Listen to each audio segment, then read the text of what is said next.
there's an incredibly unproductive conversation that happens in a lot of organizations about culture. Basically, is it good business sense to invest in culture? Yes, it is. No, it's not. We should just get focused on getting on with stuff.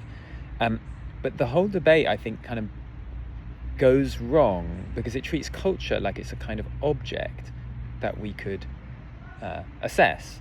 And instead, I want us to kind of, in a way, that's, we use the word, it is culture. There's like it's a noun, like it's a thing, right?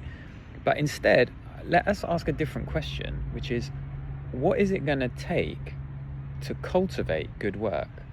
Like, how are we cultivating or not cultivating good work in the way we interact with each other, in the systems and processes, in our strategy, in everything that we're doing? Are we cultivating good work? And I think this question is much more straightforwardly an obviously important question for leaders to be engaged in.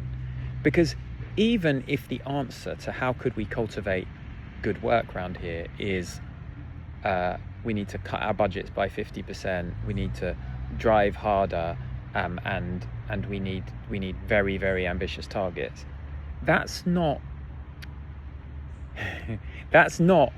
culture. That's culture too.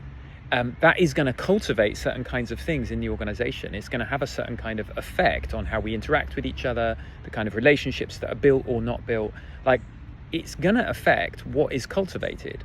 And I think,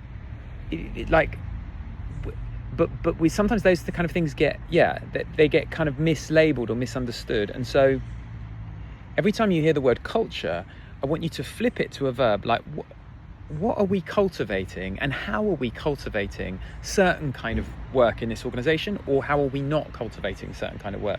And I think it kind of clears up a lot of I think it's like a non-argument about culture, like a misargument, a kind of unargument that we're having about whether culture is more important or less important than other things. So for example, a strategy is cultural. It will cultivate certain things and not cultivate other things by what it focuses on and doesn't focus on. Leadership interventions or leadership rhetoric, the kinds of things we talk about, are culture. And then, of course, there's the history of the organization, there's the way we interact with each other, how people tend to be around here. Like, there's a whole load of stuff that is in a way not at all decided by leaders, and all that is part of us collectively cultivating certain kinds of things in this organization and not cultivating other things.